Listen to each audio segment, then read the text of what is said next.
Hello! The official gameplay trailer for Slay the Spire 2 On the floor lies a tome covered in blood. has showcased at the Game Awards, etc., etc., etc. Cool. If you want to actually watch the official gameplay trailer, go watch the official gameplay trailer. That's not what we are here to do. What I did is I went through all of this gameplay trailer, which is excellent. It is awesome. It is great. It has lots of little hints at things in the game, like the bag of preparation and the shuriken and this enemy and these cards and all of this stuff in the shop and stuff. So I went through and I put it in a list for you, so you don't have to do that. So if you're curious what is in Slay the Spire 2 that we have seen so far in what was a gameplay trailer, we saw stuff actually happening in the game yesterday for the first time. We have some stuff to talk about. First, we have Ironclad. Ironclad looks to be a spiritual successor of Ironclad from Slay the Spire 1 with some very similar cards. So far, what I have seen from the gameplay trailer is less stuff having to do with exhaust, more stuff having to do with losing HP. We've got at common Blood Wall, which is a 2-cost skill which loses 2 HP and gains 15 block. We also have Breakthrough, which is a 1-cost attack which loses 1 HP and deals 10 damage to all enemies. So like it used to be Cleave, and now it also loses 1 HP and deals some damage to enemies. So we have some stuff going on there with self-damage synergies in the Ironclad setup. We also have some more strike stuff. Perfected Strike is returning. I haven't seen the exact text on the card yet, so I can't confirm it's exactly the same, but it's Perfected Strike by name, and it costs 2 at common, so a fair guess, I would say, is that this is Perfected Strike again. And then we have Setup Strike. I don't know what that is, but it's some sort of attack. We have Hellraiser. Whenever you draw a card containing Strike, it is played against a random enemy. And we generally have quite a few other cards that I have seen which care about playing lots of attacks. For example, Aggression. At the start of your turn, put a random attack from your discard pile into your hand and upgrade it. This is a power, a rare power. Unrelenting, 2-cost attack, deal 12 damage. Your next attack played costs 0. We have Stone Armor, which is a power which gives 5 plating. Not entirely sure what that is. Maybe it's the same sort of thing as Metallicize, or maybe it's plated armor, or it could be something slightly different, but it also loses 1 dexterity. So Ironclad seems very set up to play lots of attacks. Blood for Blood is back again as well. I think I mentioned that briefly. And then where we have seen exhaust, it's in cards like Tremble, which applies to vulnerable and exhausts, so just a one-time effect, makes sense. Or Cinder, which is really interesting to me. 2-cost attack, deal 15 damage, exhaust the top 2 cards in your draw pile. So this isn't targeted exhaust anymore. You're not getting to choose which cards are getting exhausted unless you're pretty clever about like waiting until there are only a few cards left in your deck kind of thing. So it feels a bit like Ironclad is more slanted toward the pile of cards, aggressively hit the enemy kind of stuff, which Ironclad can do in Slay the Spire 1, and less toward the, like, go off with an exhaust Exodia and get a bunch of block and everything. Like, I didn't see a barricade, I didn't see a body slam, I didn't see an entrench.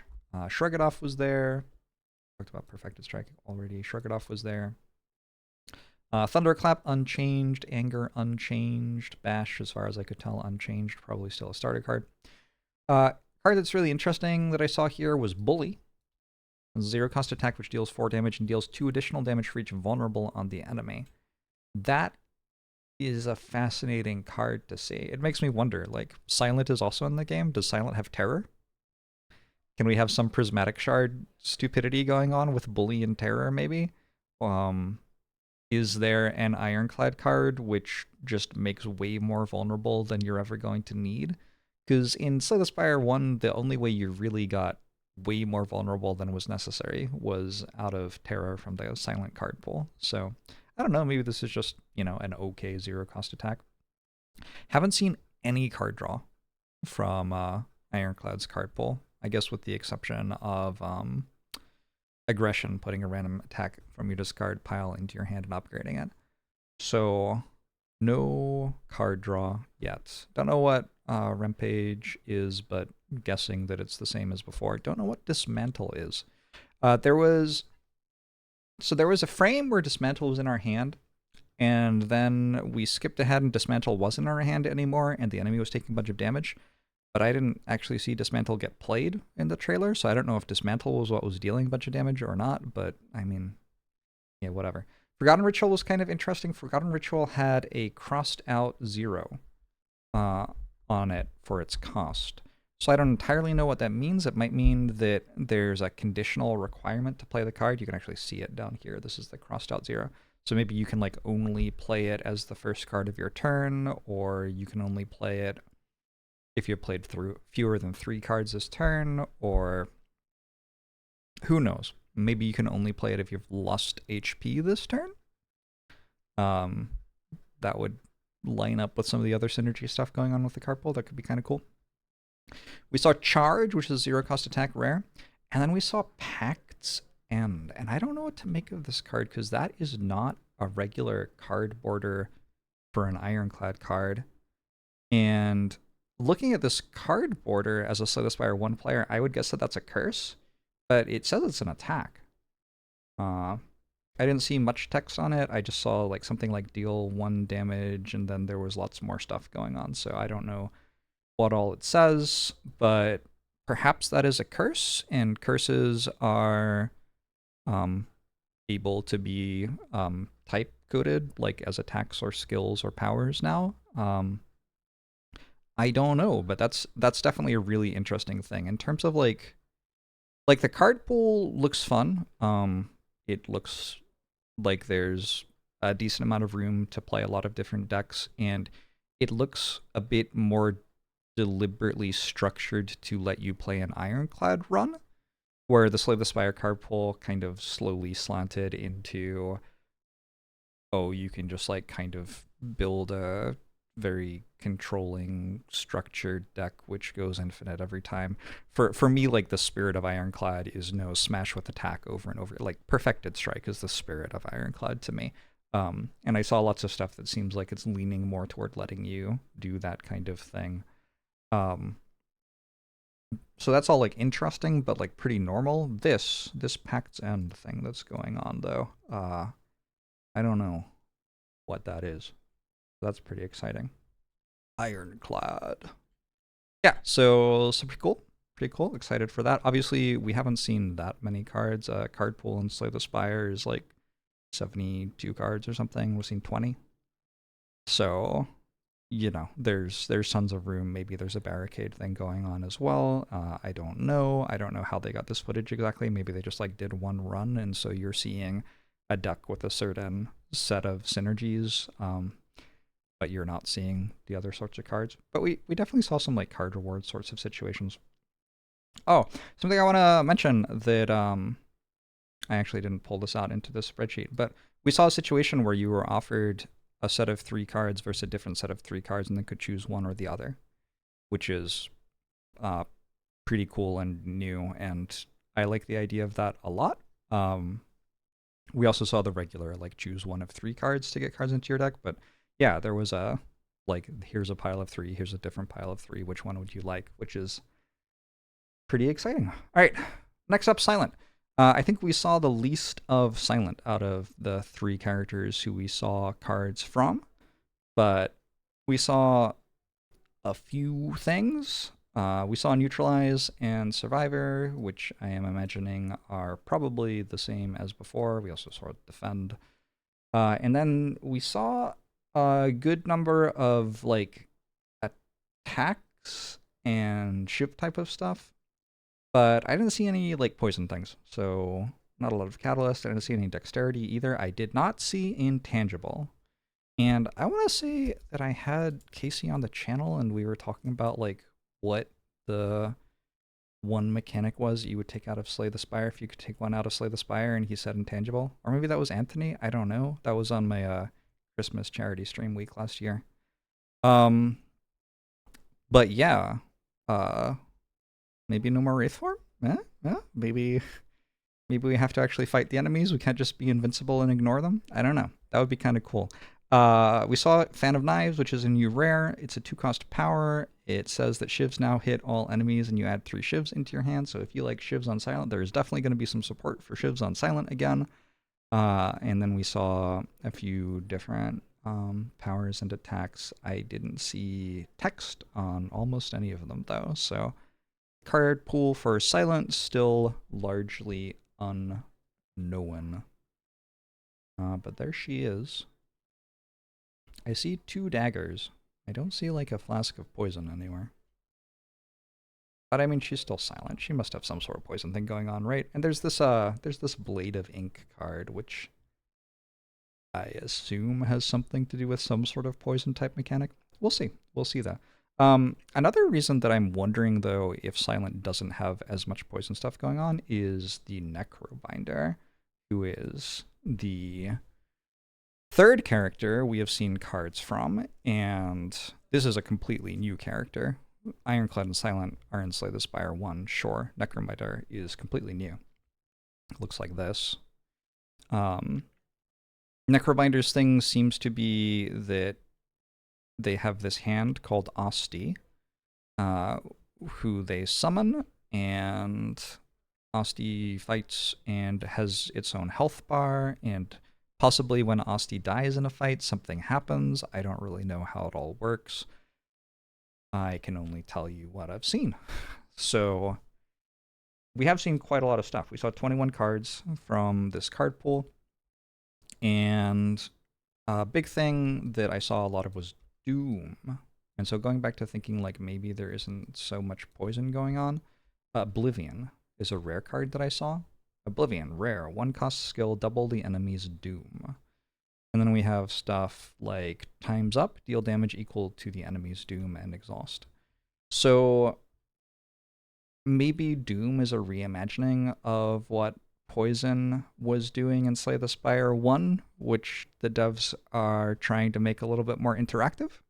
Because one issue with Poison, one of the reasons that Poison is so strong in Slay the Spire 1 is that you need to commit very, very, very little in the way of deck space to killing enemies with Poison, because it scales over time. So if you can stay alive for a while, say, for example, by playing some Wraith forms, you just don't need very many poison damage cards. You can just play like 3 of them. If they're a good 3 poison damage cards, and the enemy will die.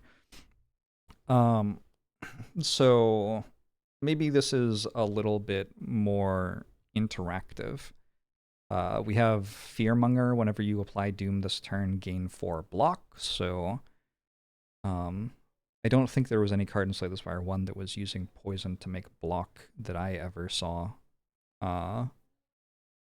Trying to think back through all of early access and like every iteration of Silent, but I'm pretty sure that there was never a play. I guess there's Crippling Cloud, which applies poison and applies weak, which is kind of like block. But anyway, we've got applied 21 Doom to all enemies as a 2-cost common skill. We have deal 7 damage and apply Doom equal to the unblocked damage dealt as a 1-cost attack. We have Scourge, which applies some amount of Doom as a 1-cost skill as well. This one's single target, not AoE. So we've got a 1-cost skill to apply Doom and a 2-cost skill to apply Doom AoE.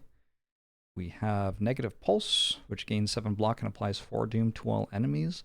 That one feels like it could be pretty strong. That one feels like it is blocking, damaging, and scaling at the same time, possibly, which is like a lot for a 1-cost common card to do. So keep an eye on that one. I don't really know. Then, okay. I think, is that all the Doom cards that I know about? I'll Swipe. Deal 5 damage to all enemies, upgrades to 8. And then if they have Doom, deal another 5, upgrades to 8 damage. This card feels bad because even if, like, it doesn't work if they don't have Doom, right? But even if they do have Doom, it still doesn't actually even do that much compared to the Ironclad card, which deals 10 damage to all enemies for 1, and like you don't have to do anything. It just kills them. It's a lot of work to do. Anyway, that's all cool. There is some other stuff going on in this card pool. Oh, Plague Carrier, another Doom card. When Osti attacks, that's where I got Osti's name from. Apply 5 Doom to the enemy. Other stuff going on in the card pool. There's Soul and there's Summon. I have no idea what this is. I want to say though, Grave Warden, gain 6 block and add a Soul into your hand. Carve Ghost, we saw the upgraded version, deal 11 damage and add 2 souls to your hand. I have seen very little in the way of mid-turn card draw in the card pools that I've seen so far. We've got a little bit of like you can put new things into your hand, but souls don't seem like they are the cards in your deck. They seem like they're something else. I don't know what they are. But yeah, just I'm seeing very, very, very little in the way of card draw so far in the game, which is standing out to me. Obviously we haven't seen all the cards, but this is like 50 plus cards. We've seen a lot of commons, we've seen quite a few uncommons, and to have nothing that says like draw 1 card on it is kind of blowing my mind. Anyway, Drain Power looks really cool. This is kind of like Armaments in Slay the Spire 1. It's a common attack that costs 1. Deal 6 damage, upgrade a card in your hand for the rest of combat. I really like this card because it pulls you in 2 different directions. Like, when you deal damage, it's to end the fight faster, but when you upgrade a card in your hand for the rest of the combat, it's because you want more value over the rest of the combat. And so I can see places where it might be a little bit jarring, but I mean, a lot of the time you'll just play it and you'll deal damage, you'll upgrade a different attack, you'll deal more damage, and this will end up being like a 1-cost attack that deals effectively 9 or 10 or whatever, which is a fine card. And then sometimes you will have boss fights where the fight's going to go on for a while, and you're going to want to like upgrade a card to play it multiple times, and this is going to let you do that as well. So you're like able to accommodate dealing damage in the easy fights, which you want to end quickly, while also having a way to scale up in the longer fights, which are going to go for a while, all for a 1-cost common attack. This seems like a really cool card.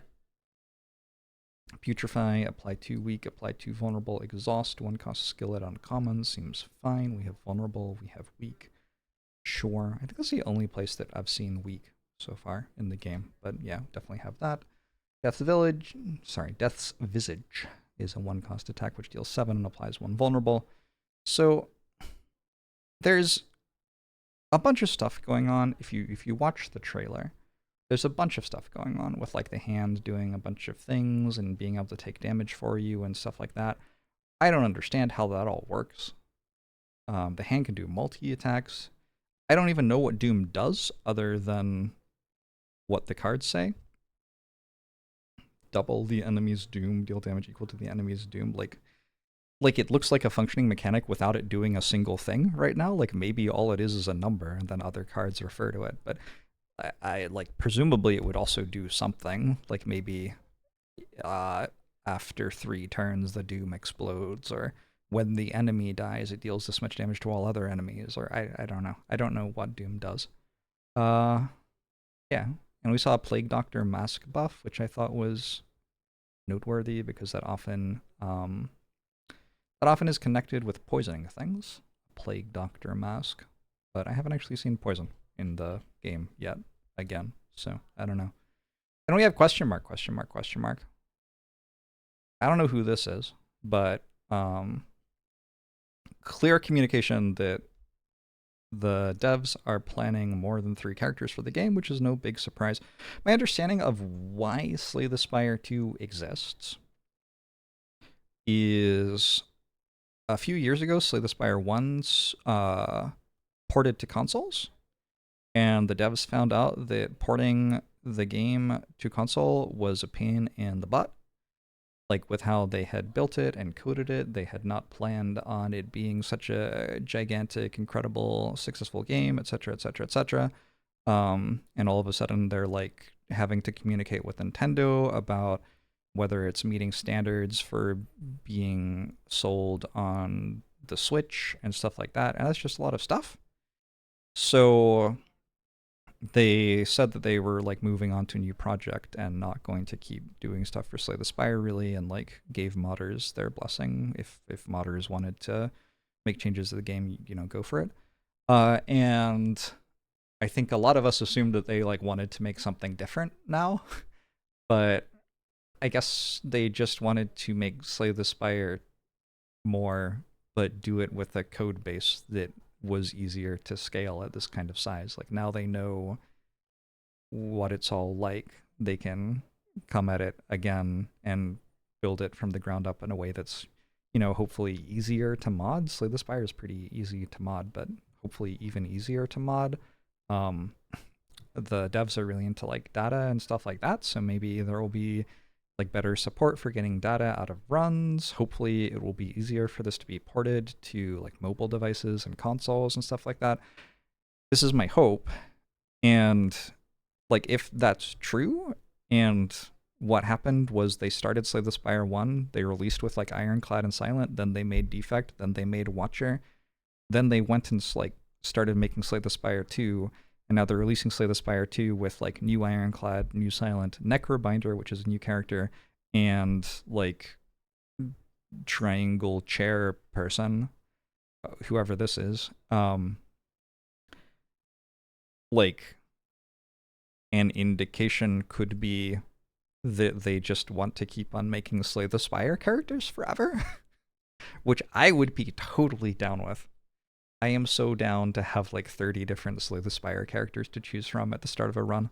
So, I don't know what this is, but excited to see what there is beyond just the 3 characters who we have seen cards from. It seems like there will be at least one more thing, and the game's releasing into early access in 2025, is what they said in the trailer. So it's not like coming out fully done with no further features planned. It's like coming out with intention to continue working on it and making it better, which is sometimes draining as a consumer because you want to play the game that's finished and as good as possible, right? But for me, for Slay the Spire, like it's really exciting for me to see that Casey and Anthony and the rest of the team at Megacret want to, keep working on Slay the Spire, and I hope that they keep doing it for a really long time. We saw some colorless cards. We saw Panic Button, which is in Slay the Spire 1 and seems to be the same. We saw Secret Weapon, which is in Slay the Spire 1 and seems to be the same.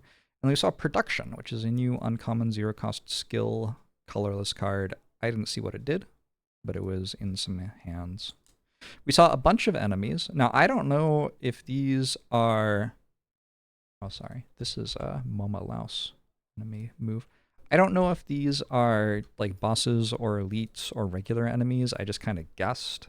This is not a very scientific list, but I saw a bird with a backpack.